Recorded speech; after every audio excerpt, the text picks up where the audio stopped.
everyone. Today we're going to discuss the application DocHub. DocHub allows you to insert editable fields into a PDF document. DocHub can already be found in your waffle as you scroll down. Just look for the D that looks like this. Once in DocHub, you can upload a document. On the left, you'll see a green button that says New. Click that button. Then you'll have several options. You can either upload from your computer, a Dropbox, your Google Drive, or a OneDrive. In this case, I'm going to upload from my computer. By uploading from the computer, I can select any document that I have downloaded already.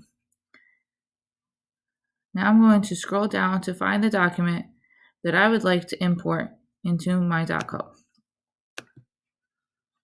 Once uploaded, you'll be in the DocHub application. On the left-hand side, you'll see several fields. Pick the one that says Manage Fields. It's second from the left. This will give you the different options for editing.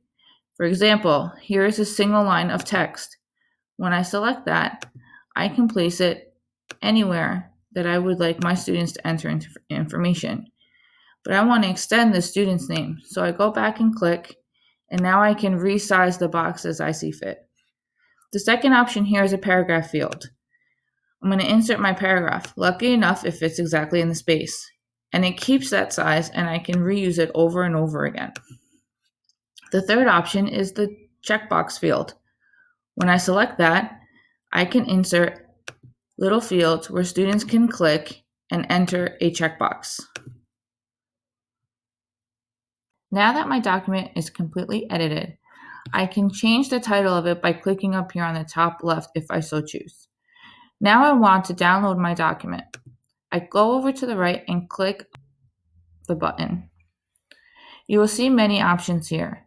If you select Download Export, you will have the option to download it to your computer. Once doing so, you can easily upload it into your Google Classroom. You can also upload it using your Google Drive and then uploading it into your Google Classroom.